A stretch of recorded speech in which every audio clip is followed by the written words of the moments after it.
Ideas don't have a date, but see I'm growing and getting stronger with every breath, bringing me closer to heaven's doors with every step. As we speak, I'm at peace, no longer scared to die. Most don't believe in God, and so they terrified. It's either that or they be fearing they gon' go to hell. Asking the Father for forgiveness got them overwhelmed.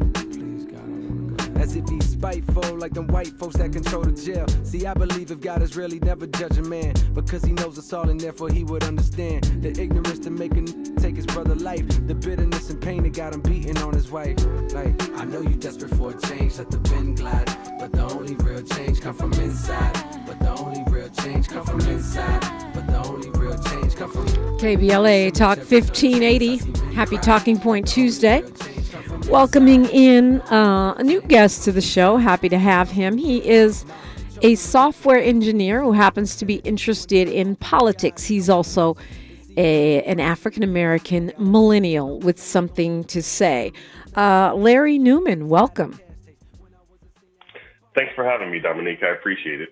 Yeah, thanks for coming on. So, you know, because you're interested in politics, I'm sure you hear the endless punditry about which ways millennials are going, which way Gen Z, those that can vote, are going, and particularly young black men in this election year. And are you one of those folks who feels that we have two corporate parties that are more or less the same?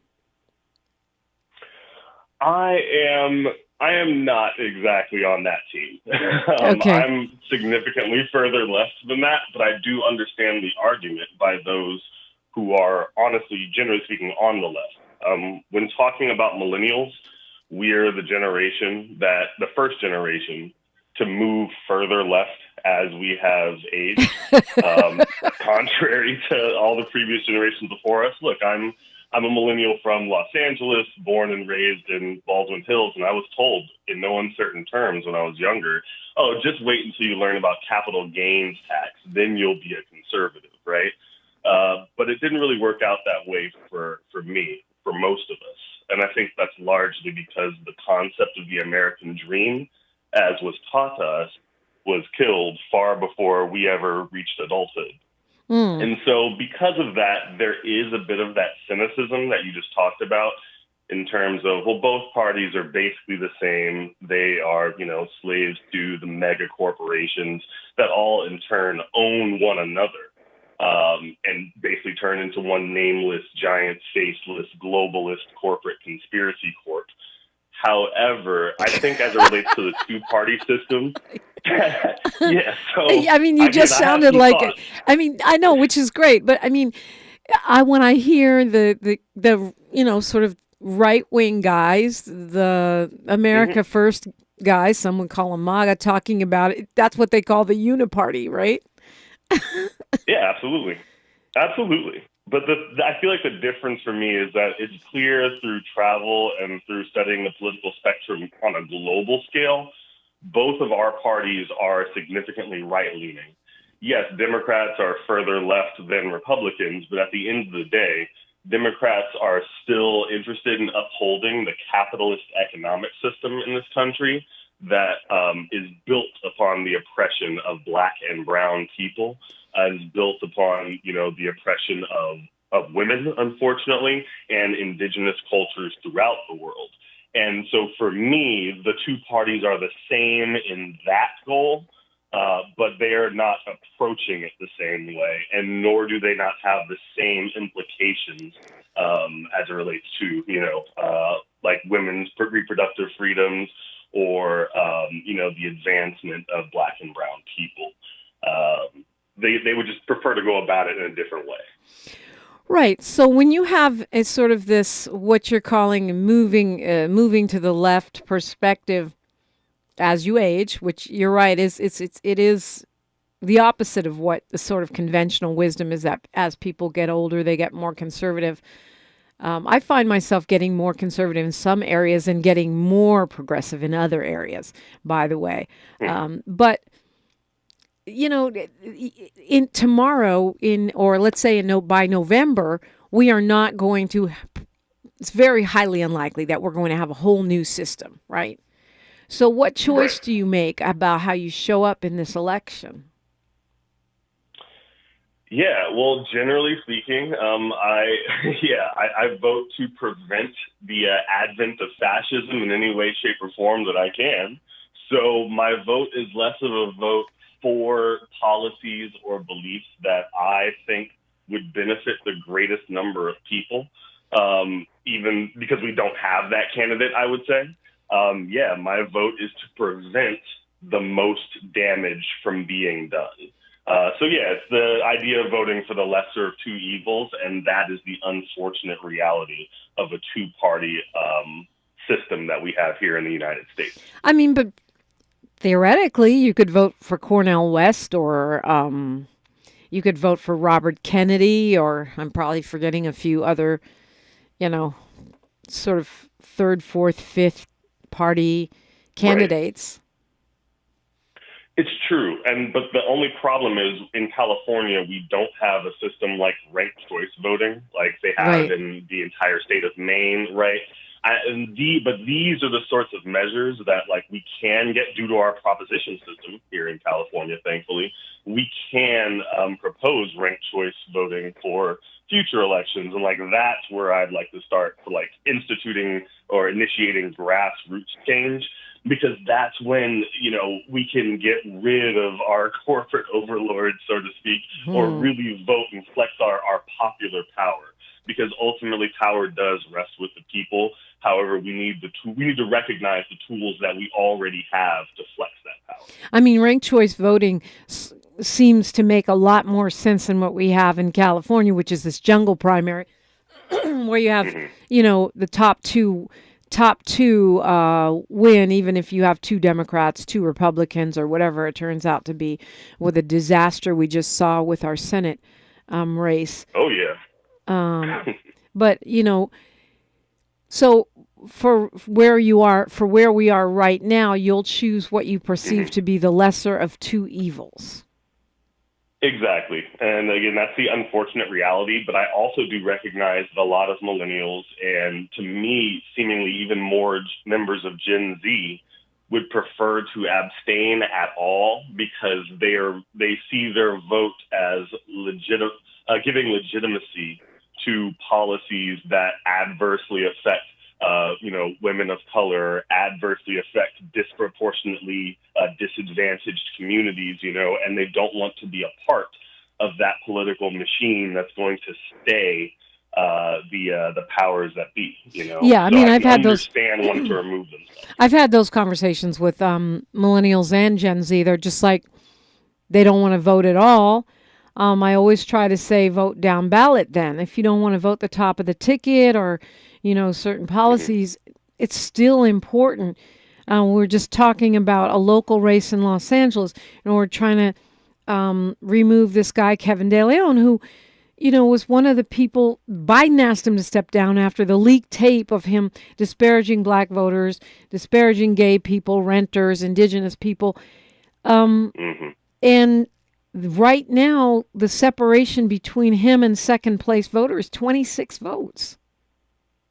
Right. Yeah, that's tough. And it's really tough. And I can understand, wanting to vote down ballot and also vote, again, concentrate more locally on smaller races that honestly have a greater effect on your personal life, than voting for Senate. Right, let's say, because it's not, how is that really going to affect you on your day-to-day? I think the issue is you really need to reach these voters, and I think this is true of both parties. You have to reach these voters in terms of allowing them to project forward, say okay, well, we don't necessarily have your ideal candidate right now, but we're open to hearing and maybe rethinking about some of your ideas for our party platform for next year moving forward, having transparency with what the future goals and future plans are, because I can sacrifice, today if tomorrow I have a better future. Not only I'm promised a better future, but I can see a roadmap to get closer to that effective end goal that I think would, again, benefit the greatest number of people the most. But just to back up to the Senate, actually, I think that probably has more impact on your day-to-day life than people think. There's only 50 senators, and 100. Each state gets 2. Whether they have a huge population like California or hardly any people like Rhode Island, you only get 2. And if you can't get, when Dems control the House but not the Senate squashed voting rights. They squashed police reform. They voted down, the child tax credit, where 4 million American children now are back to being food insecure because of those dollars, which are going to be reinstated, I understand, at this point under Biden administration, another end run around the Congress. But those, you're talking about, can I feed my kid or not? Those $200 to $300 a month, checks that were coming in for child tax credit to low-income families, that actually made the difference between kids going hungry and not going hungry. Fair enough, but I would again also say that, if you were living in a state like Delaware or Rhode Island, voting for your senator matters significantly more than in a state like California, where we are not represented in the Senate fairly, honestly, I would say, given our large population relative to absolutely. Other states. We should have it's 4 or 5 senators. Oh yeah, exactly. But it's not to say it's not important. That wasn't my goal. I was just thinking again in terms of electing local representatives, city council members, who are representing your district, local judges, right? People hear sheriffs. These are things that make, I think, a bigger difference in the average person's day-to-day life, especially as it relates to getting resources, in the with the current mudslides that we've had due to all the weather, things like that. We still don't have help federally from FEMA for the most major mudslides that we've had, but we've had city building and safety has been able to assess the damage to various homes and provide certain resources, things like that. So it's just to say that if you are disillusioned, let's say, with politics nationally, and you're upset about, something like Roe v. Wade being overturned, or, food insecurity not really being addressed, student loan debt, again, being taken off the student loan debt ballooning, and the benefits for student loan borrowers being taken off the table, then I think it's time to focus locally. Yeah, true. But yet the Biden administration, despite, being shut down by, the Supreme Court, the extreme court, which is basically, a wing now of the Republican Party, has still managed to forgive student loans. Those are real impacts on people's lives. We're talking with Larry Newman, a software engineer, interested in politics, a Black millennial, and we are looking at 2024 through his eyes. You're welcome to call in 800-920-1580. You're listening to KBLA Talk 1580. She's reclaiming her time on KBLA Talk 1580. More First Things First with Dominique DiPrima when we come forward. Hi, I'm Dominique DiPrima, inviting you to join me at the City of Hawthorne's Business Expo and Job Fair, presented by Hawthorne City Councilwoman Katrina Manning. Explore great opportunities with leading national and local companies and participate in panel discussions with top entrepreneurs such as Goose the Barber, Camille C. Terry, and special guest speaker Danny Bakewell Jr., president of the LA Sentinel. So please join me and Council Member Katrina Manning on Thursday, March 14th from 3 to 7 p.m. at the Hawthorne Memorial Center at 3901 West El Segundo Boulevard in Hawthorne for the Hawthorne Business Expo and Job Fair. That's Thursday, March 14th, the City of Hawthorne's Business Expo and Job Fair. Visit their website at hawthornebusinessexpo.org or call 310-349-2908. That's 310-349-2908 to register. It's absolutely free and open to the public. I'll see you there. I'm going out with the girls this weekend. Nails done, outfit stunner, and my skin, I know it's going to be glowing because I glammed up my shower routine with new Olay Indulgent Moisture Body Wash. It smells so luxurious and moisturizes deep into my skin with its super rich, creamy lather that's bursting with vitamin B3. So my skin glows and my confidence grows. Try new Olay Indulgent Moisture Body Wash for glowing skin in just 14 days. If you're looking for the most epic place on Earth, let's start at the base of a massive waterfall.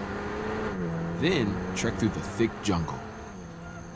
Then climb to the peak of a snowy mountaintop. Then once you get there, keep going.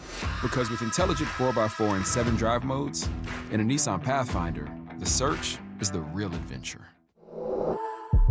Available feature. Intelligent 4x4 cannot prevent collisions or provide enhanced traction in all conditions. Always monitor traffic and weather conditions. I'm getting vaccinated with Prevnar 20, a Pfizer vaccine. So am I, because I'm at risk for pneumococcal pneumonia. If you're 19 or older with chronic conditions like asthma, diabetes, COPD, or heart disease, or are 65 or older, you are at increased risk for pneumococcal pneumonia. Ask your doctor or pharmacist about Prevnar 20, pneumococcal 20-valent conjugate vaccine. It can help protect you against pneumococcal pneumonia in just one dose. Even if you've already been vaccinated with other pneumonia vaccines, Prevnar 20 may help provide added protection. Prevnar 20 is approved for adults to help prevent infections from 20 strains of the bacteria that cause pneumococcal pneumonia. Continued approval may depend on a supportive study. Don't get Prevnar 20 if you've had a severe allergic reaction to the vaccine or its ingredients. Adults with weakened immune systems may have a lower response to the vaccine. Side effects include pain and swelling at the injection site, fatigue, headache, muscle, and joint pain. For full prescribing information, please call 1-855-213-2138 or visit Prevnar20.com. The conversation continues right now with Dominique DiPrima on First Things First. Wow, just a note as I was, looking online. Haiti's prime minister has resigned. So that's a big story and wanted to share that with you. Breaking news. Ariel Henry has agreed to step down as there's just chaos on the ground there in Haiti. We're talking with Larry Newman. He's a software engineer. He's a millennial. He's interested in politics. Young black man with something to say, and I'm always interested in that. Larry, you made the point that the millennial generation is first moving to the left as they get older rather than moving towards the more conservative side. Excuse me. When you get to the point, as it sounds like, well, let me just ask you, are you to the point where you just don't even believe in our system at all? I don't believe in the system of capitalism. I don't believe in the economic system that is built upon the exploitation of the workers' labor, whereby power and resources are concentrated in the hands of an oligopoly. That specific system I do not believe in, and if that is equated with the American dream, then no, I don't believe in it. And, again, this is something I've heard from millennials and Gen Z, people that I just know outside of radio, just in conversation. Mm-hmm. What do you do when you don't believe in the system?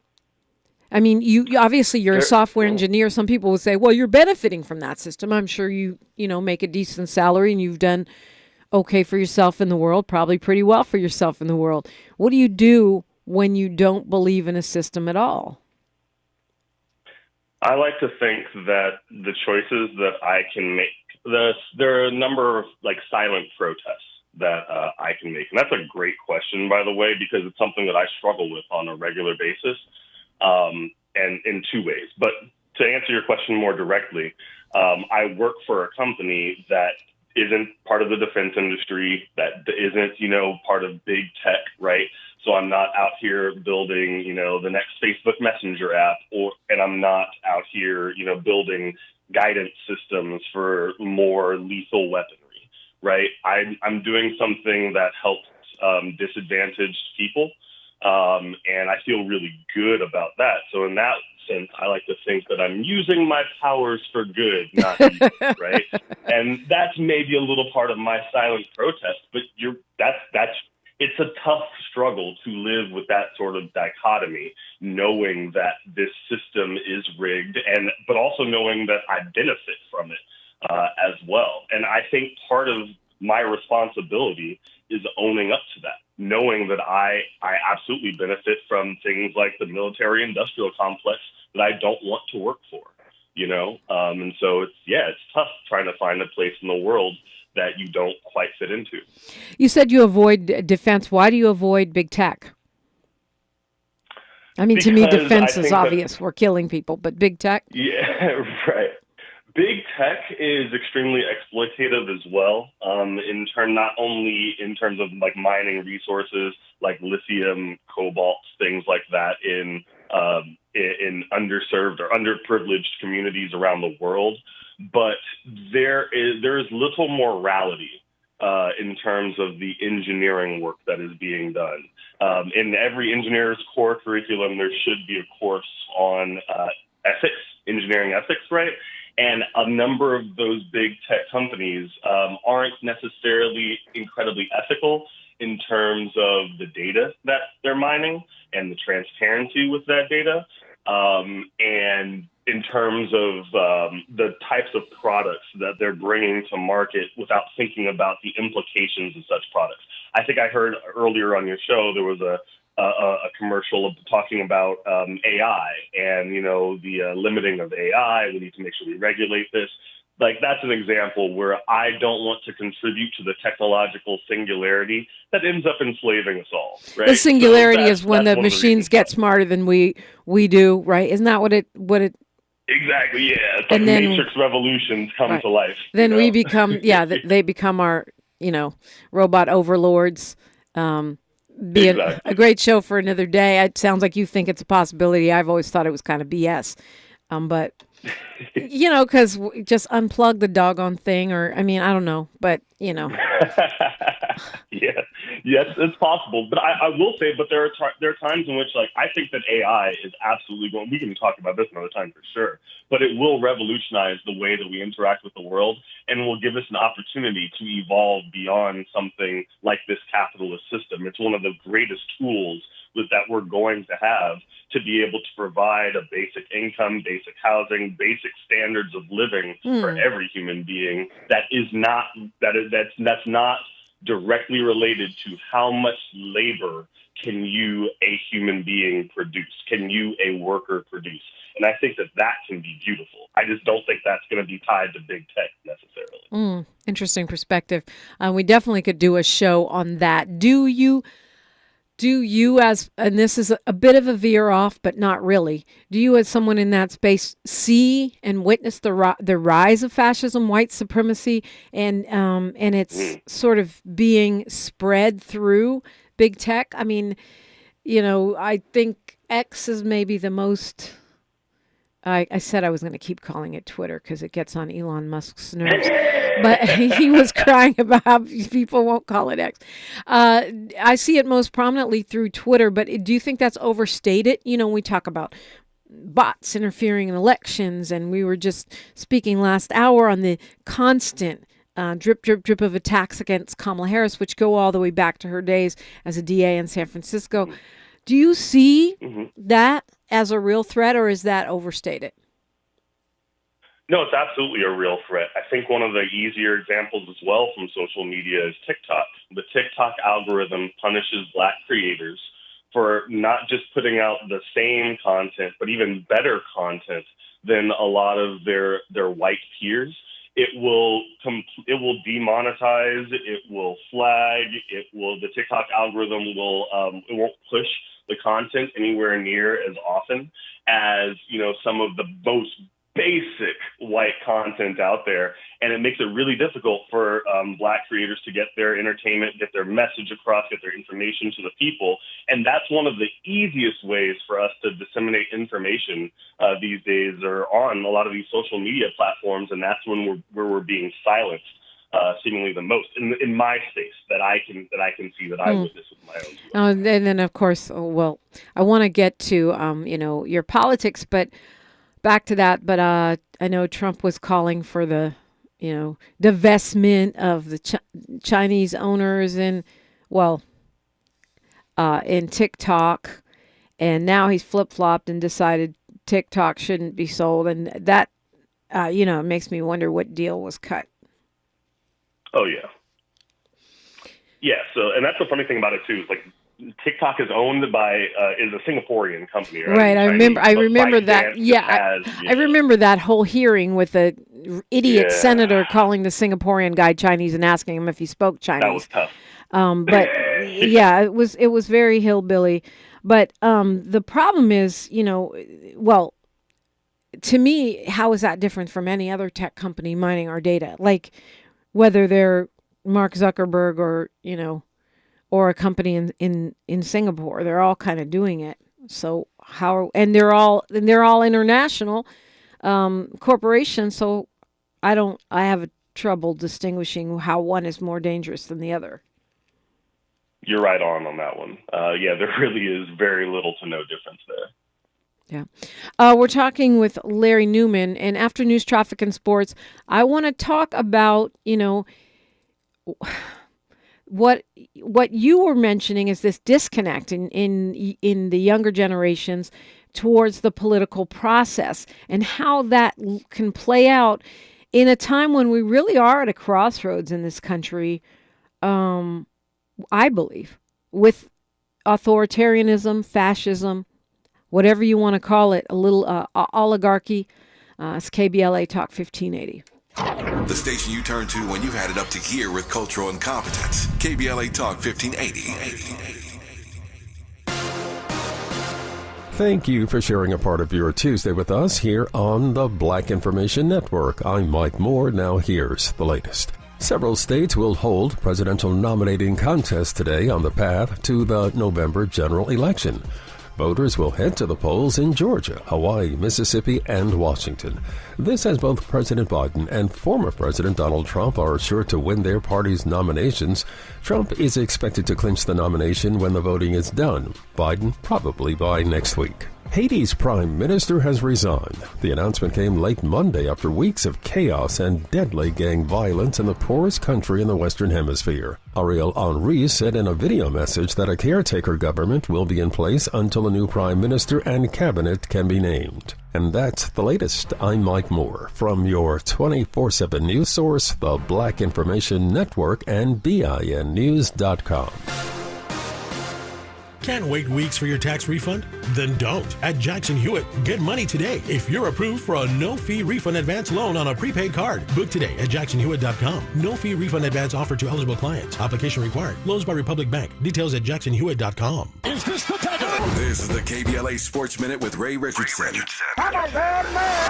NAACP President Derek Johnson is asking black student athletes in high school and college to reconsider attending colleges in the state of Florida. Johnson's request is in response to a decision by Florida Governor Ron DeSantis to eliminate funding for diversity, equity, and inclusion programs at all state-funded colleges in Florida. On March 1st, the University of Florida ended its DEI program, which eliminated jobs of 15 people at the university. Johnson also sent a letter Monday to NCAA President Charlie Baker expressing his concerns. Johnson hopes his message reaches a lot of black student athletes, especially high school athletes who are being recruited by the University of Florida and other Florida schools. If black student athletes and their parents embrace Johnson's message, athletic programs in Florida will face some very tough consequences. No debates, no speculation, just the info you need. That's your KBLA Sports Minute. I'm Ray Richardson on KBLA Talk 1580. JP Morgan Chase is building on the investments in California to help close the racial wealth gap and build a more equitable future. Visit jpmorganchase.com/racial equity and get the tools to help reach your financial goals.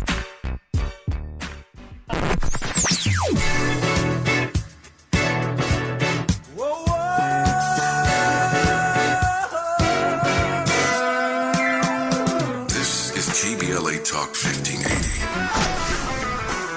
Talk radio. That's music to your ears.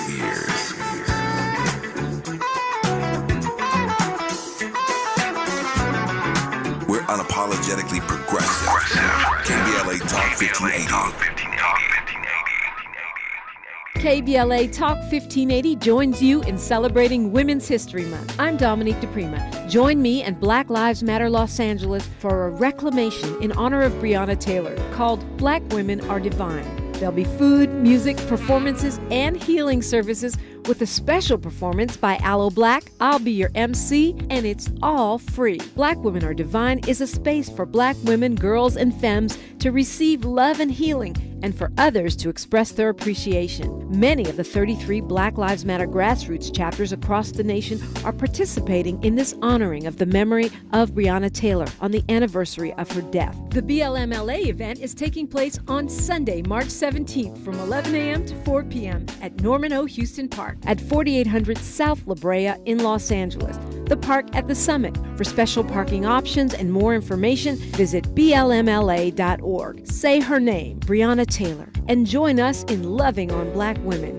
Happy Women's History Month from all of us at KBLA Talk 1580.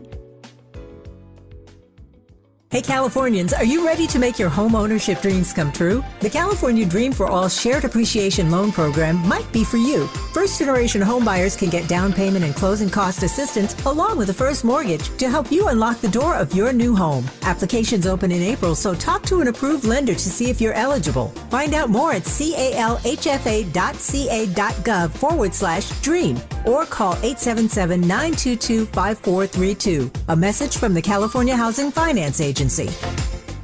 Have you fallen behind on your water and power bill? LADWP has made paying your past due bills even easier. Sign up anytime online for Level Pay to get set monthly bills that include past due amounts. Or check out the special extended payment arrangements of up to 48 months to help pay down your bill. Visit ladwp.com/cares and sign up today. That's ladwp.com/cares.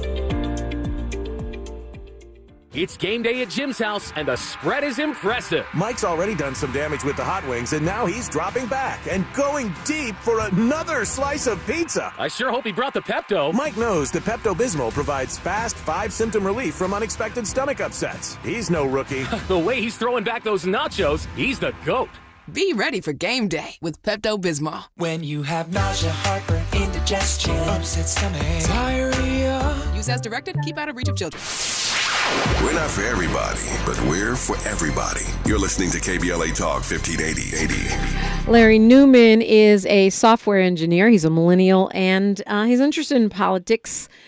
As a young Black man, I think this is a conversation that's important to have. Let me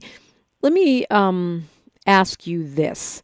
Is there anything that the Democratic Party should be doing, could be doing, both in messaging and policy to better reach Black men of your generation?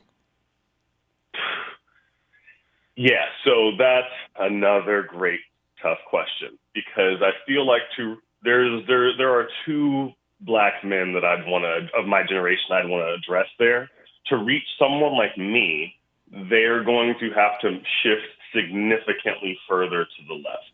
They are going to have to start adopting certain policies like, Andrew Yang talking about universal basic income, supporting unilaterally something like the Green New Deal, and having that not be, not just a buzzword, but something with a negative connotation to it, as if that doesn't just make sense for all of us, including this capitalist economy that they want to continue to prop up. But they would need to have policy shifts like that for me in order to support them a bit more vociferously.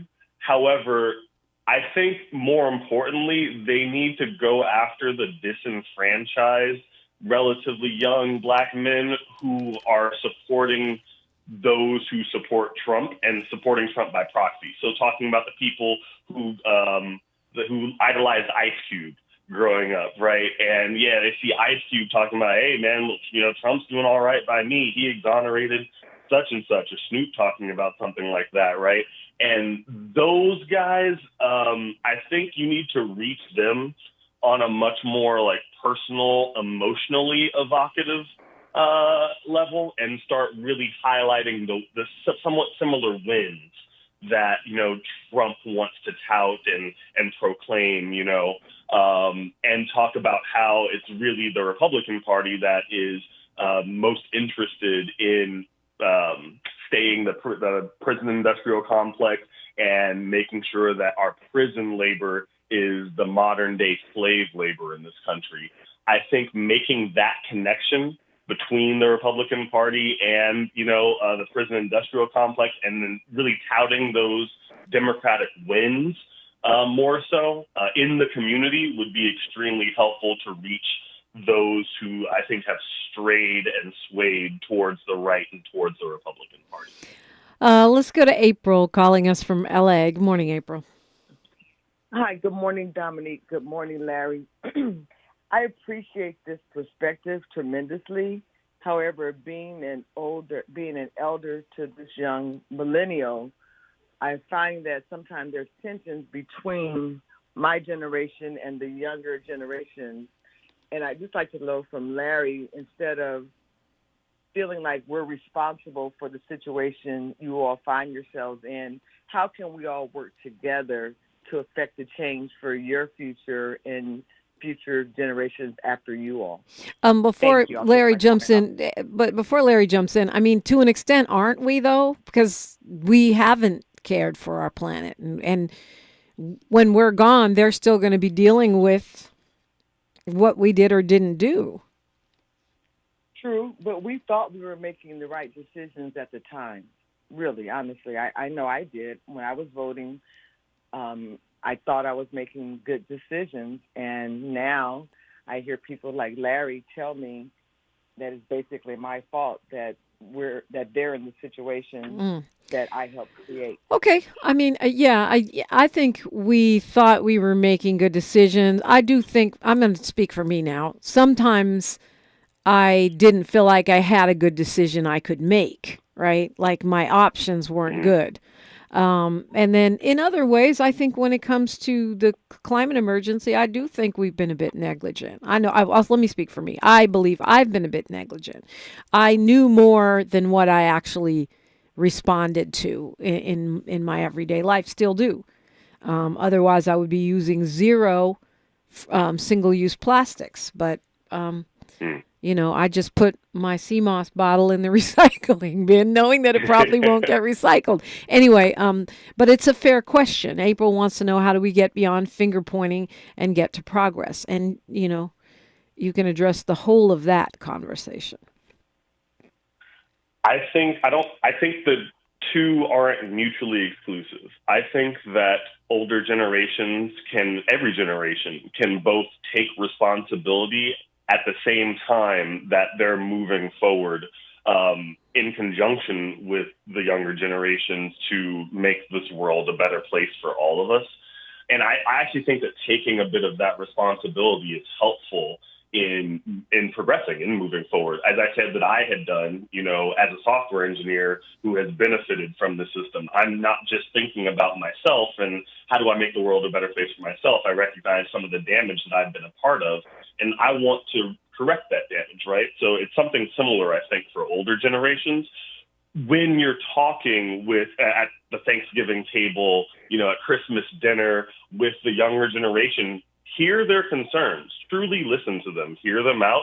And when they tell you about what it's like given inflation these days, or with the ballooning student loan debt that you or older generations probably didn't incur, make sure that you're attentive and that those concerns don't just wash over you in a way that makes them feel like you're on their team, you're on their side, and you're ready to tackle that sort of an issue as well. Because I feel like student loan debt, for example, it's one of these issues where someone says, oh, well, I worked my way through college. I went to USC and I paid my way. And that's great. I'm really glad you were able to do that in 1972, right? SC is like $80,000 a year right now.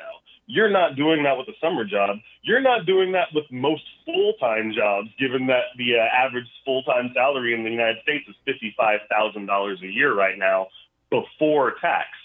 So recognize that the world has changed a bit. And I think for all of us, we need to try not to be as defensive as what we might want to respond with emotionally immediately, and really try and listen to all of our concerns. I hear you when you say you were making the best decision at that time. I can respect that. And it's my hope that you and others of your generation hear me when I say that, unfortunately, a culmination of those decisions has led to the situation that I'm in now, where I can't afford to buy a house in the neighborhood that I grew up in. Yeah, I think that's real. I do think, though, that April addresses something, I've encountered, with a younger generation, which is that we get into finger pointing. It was, you messed this whole thing up, so I don't even want to listen to anything you have to say. And I kind of feel like, Larry Newman, that it's, we have to mutually listen to each other. Agreed. Absolutely agreed. And it's not easy to take responsibility. I do. But when we're on a climate crisis mission on this station, and it's terrible. It's a terrible feeling to realize you may have doomed your grandchildren, right, to a planet that is uninhabitable. There's just, it's a really terrible feeling. Some of it through ignorance and some of it through denial or convenience. I believe let me speak for myself once again. I am a convenience junkie. If it's less of a hassle, I'm here for it. And many of those less hassly things are not the best things for the future of our planet. Yeah, absolutely. But I appreciate you, again, you're taking that responsibility. You're self-aware in that knowledge, right? And now you're doing something about it. And I applaud you for that. I feel like if so many of us start adopting that sort of mentality and having that sort of paradigm shift, we can actually, institute or create some meaningful change in this world. So I appreciate you for that stance. We're talking to Larry Newman. He's a software engineer, a millennial, and you touched on, how the Republican Party, not the Republican Party, that was a slip. The Democratic Party needs to maybe reach out in terms of messaging and policy to reach your generation and younger. I'm curious to know how we can stop this march towards Trump that we see among young black men. I have grown to understand that it is not just hype. By talking to people, just regular people in kicking it conversations, not on the radio. I want to talk about that when we come forward. KBLA Talk 1580. More of First Things First with Dominique DiPrima when we come forward. If your Medi-Cal is ending, Cover California is here to help. Cover California is a service from the state that helps you get affordable health insurance. In many cases, at no cost to you, just like with Medi-Cal. We have quality health plans, and we'll help you every step of the way to get the one that works for you and your family. So, if you're no longer eligible for Medi-Cal, check out Cover California. We'll keep you covered. Learn more at coveredca.com. We've got a lot to talk about. Race, culture wars, political turf battles, criminal justice and injustice, the courts. These are the conversations you won't hear elsewhere. My guests are leading journalists, celebrities, and sports figures, elected leaders, and influencers. They aren't afraid to get into it and say the quiet part out loud. With Ariva Martin in real time, your commute just became the most engaging part of your day. Tune in weekdays from 4 p.m. to 6 p.m. or find us on YouTube. Ariva Martin in real time, when you want it straight, no chaser. Unapologetically progressive. KBLA Talk 1580. We've got your black.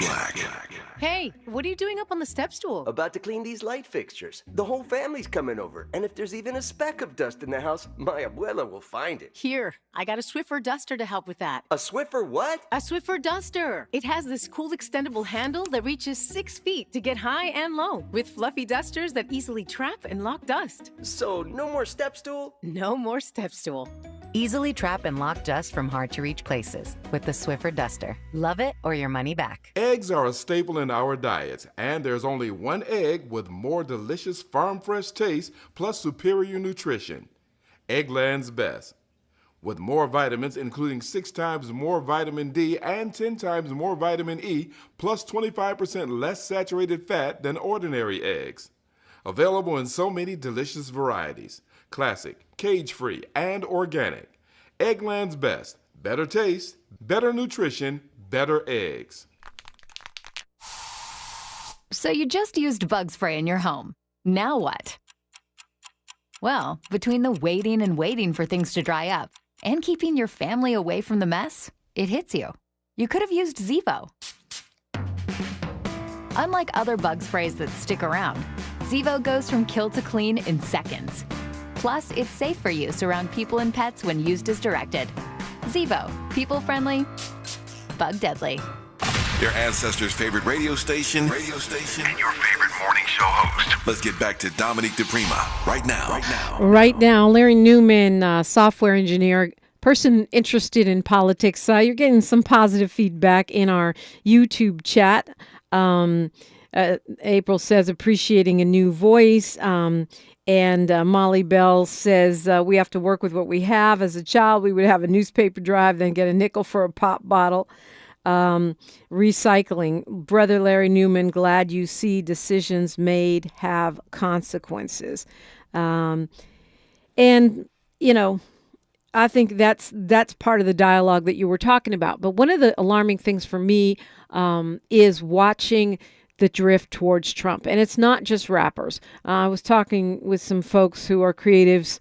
I'm not going to name any names, but they were saying, hey, they're young black men saying, well, Trump let people out of prison. I think you referred to it, the First Step Act, even though that was started under the Obama administration, had to be pushed. Trump had to be pushed into it. He did get it across the finish line. Some people did get out of prison.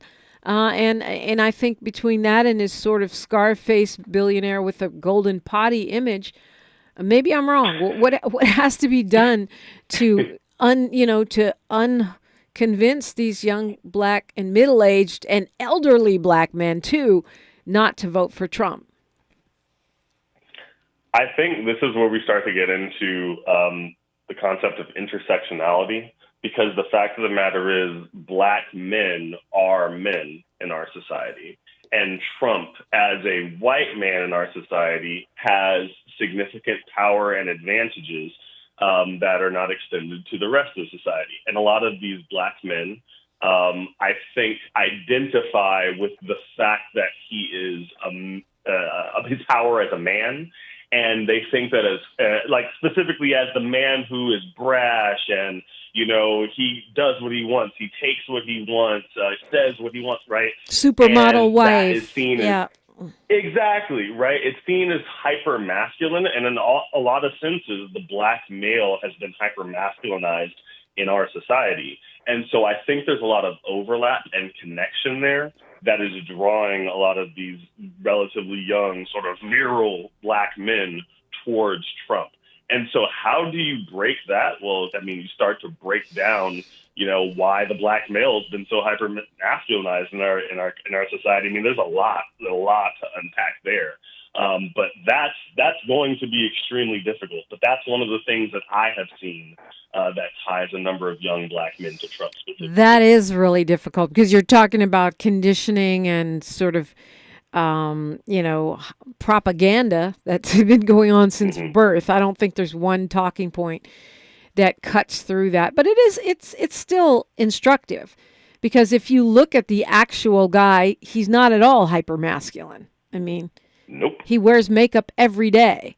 His daddy put him on the payroll when he was a baby. Starting at age 2, he was making $250,000 a month.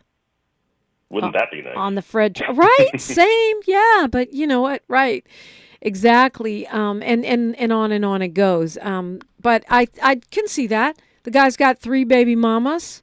He's married to a former naked lady, naked model. Right. Whatever the correct term for that is, because I had a very incorrect term lingering on in my thoughts. And so, yeah, that's like, yeah, well, but the fact is that privilege would never be extended to you. And there's no way that Trump is going to turn you into Trump 2 or even Scarface. Right. But it's the fallacy that they've been sold, that they've bought into. And a lot of them, once they achieve a certain level of success, I have a cousin who's also an engineer who's doing relatively well for himself, and he bought his house in Nevada, and he's doing great by his standards, or really by anyone's standards. And he thinks that because he made it in that way, like he did it by himself with no help, and anybody can do it because I did it, just like Trump. I'm self-made, even though Trump isn't self-made, just like he also isn't self-made. But it's a lie. It is a fallacy, a fantasy that's been sold to these people to think that, the American dream is still alive and well because I'm not currently in the gutter. And so if you are in the gutter, it is your fault alone. Right. And I don't want my tax dollars going to social nets to help keep you from that situation. And the whole idea of self-made is such a lie anyway. Do you have DNA? Somebody made you. Literally, somebody made you. Right. So what will you, which way will you go? Which way will you go? I mean, you've talked about, okay, we could vote down ballot. I could go lesser of two evils. And I understand. I talked to one young person, this one was a Gen Z, who told me Biden has not kept any of his promises, but that's actually not true. I mean, I don't agree with the president on most foreign policy issues, and I've said on this show repeatedly that I believe his handling of Israel and Palestine may cost him the election. But and I don't believe in voting for evil. I vote for the policy, not the person. But where do we go from here? Where when you say there's no difference, to me that means you have the luxury domestically. That means you have the luxury of not relying on a child tax credit to eat, of not relying on Social Security, which Trump has already indicated he's willing to cut and tried to cut when he was in office.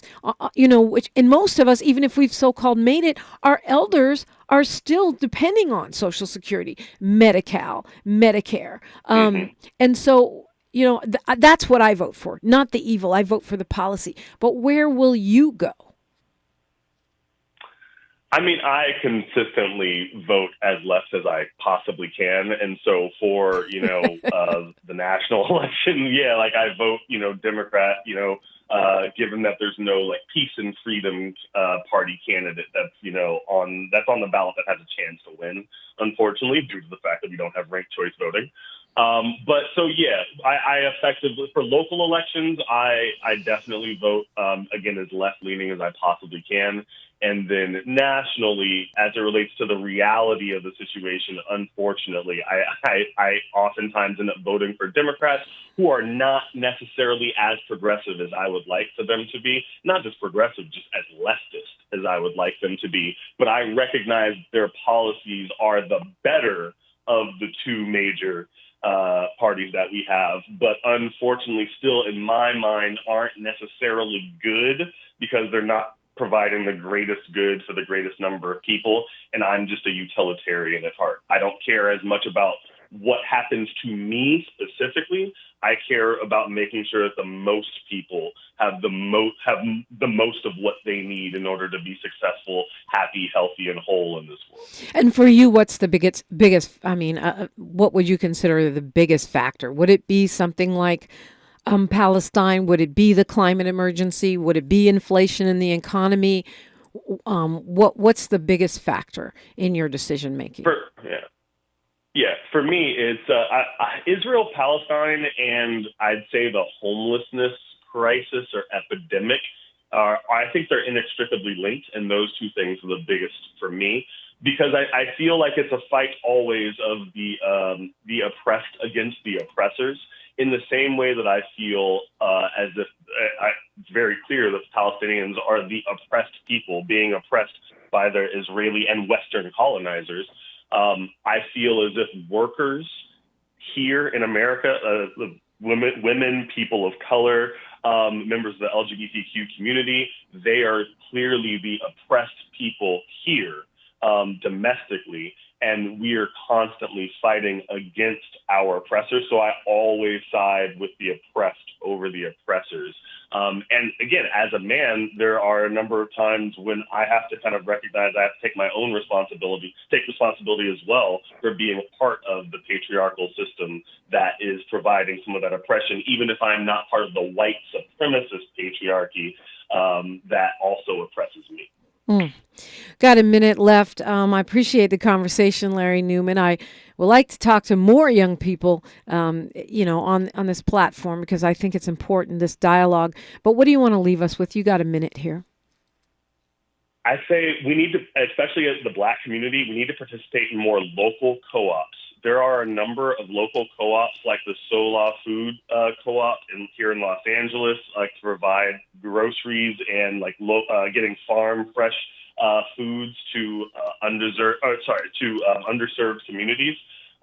Things like participating in unions, we saw what the United Auto Workers and Screen Actors Guild can actually do for the workers together. We need to collectivize more as a people. Black capitalism is not going to save us. That is a farce and a fallacy. The only thing that will help save us as a people and help raise our collective tide is collectivizing in mass, given that's how we are as a people. All indigenous peoples around the globe are communal by nature. We need to lean into that community now more than ever. Well, I certainly appreciate the conversation, Larry Newman. Hopefully we'll talk again sometime. Absolutely. Thanks for having me.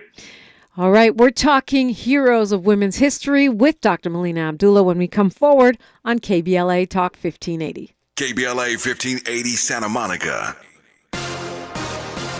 Thank you for sharing a part of your Tuesday with us here on the Black Information Network. I'm Mike Moore. Now here's the latest. Several states will hold presidential nominating contests today on the path to the November general election. Voters will head to the polls in Georgia, Hawaii, Mississippi, and Washington. This as both President Biden and former President Donald Trump are sure to win their party's nominations.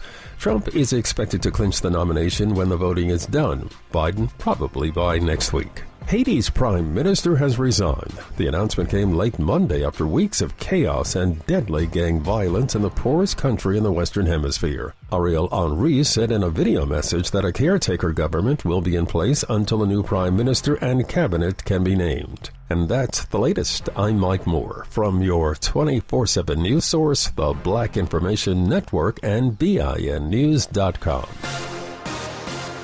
Can't wait weeks for your hits. Application required. Loans by Republic Bank. Details at jacksonhewitt.com. This is the KBLA Sports Minute with Ray Richardson.